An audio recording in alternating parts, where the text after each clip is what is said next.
Olá, boa tarde. Bem-vindo mais uma vez ao nosso programa atual, que hoje vai trazer um assunto que está assombrando os brasileiros ultimamente.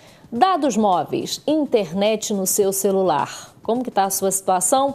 Nós vamos conversar sobre esse assunto com o doutor Alexandre Valença, dentro dos direitos do consumidor. Não é isso, doutor Alexandre? Afinal, nós temos direitos. Exatamente. Seja bem-vindo. Eu agradeço a oportunidade mais uma vez de estar aqui.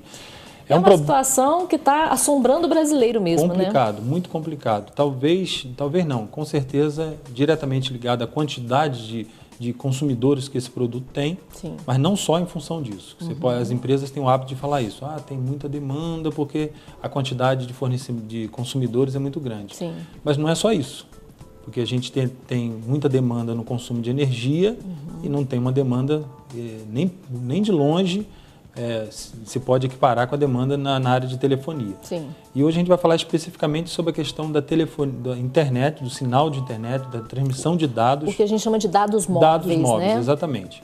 Uma situação que tem acontecido com muita frequência, que tem demandado consultas e até ações judiciais, é a questão da mudança de regra unilateral que as operadoras fizeram nos últimos meses com relação ao seu pacote de serviços. Que mudanças são essas? Em regra, quando você contratava o seu pacote de telefonia e de dados móveis, você aderia uma franquia com uma determinada quantidade, um limite de tráfego, de quantidade mesmo de dados que você podia enviar e receber. Sim. E o contrato, a maioria dos contratos, prevê o seguinte: atingindo aquela franquia, a sua internet cairia em velocidade, seria uma velocidade reduzida. Se você quisesse manter aquela mesma quantidade, você teria que contratar um pacote adicional.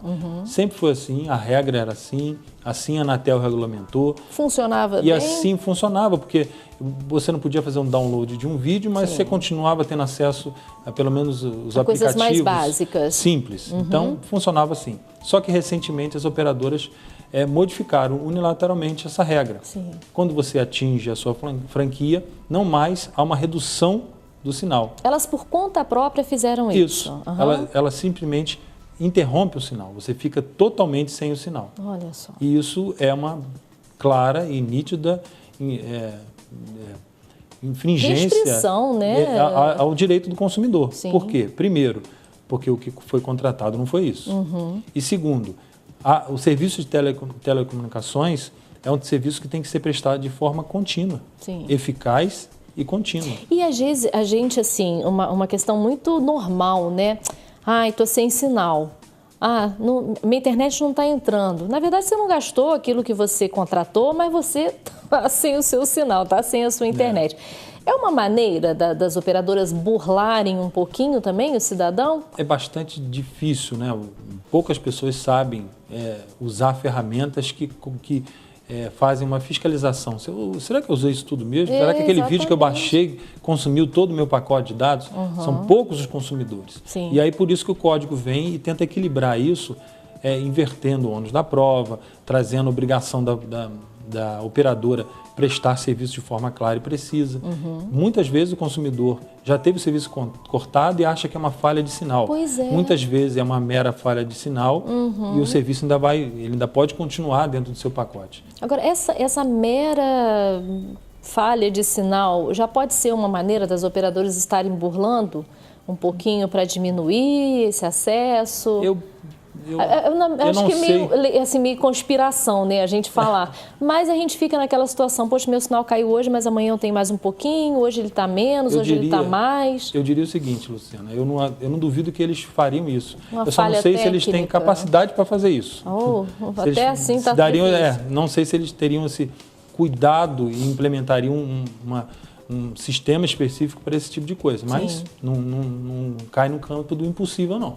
Eu estou falando já de uma lei da conspiração, isso, porque um negócio olhando, eu assim, entre amigos, né, a gente percebe que as pessoas falam muito isso. Eu não consegui mandar uma mensagem de volta que minha internet caiu. Ela cai momentaneamente e a gente não entende. E é interessante a gente pensar, nossa geração tem isso de forma começando a entender.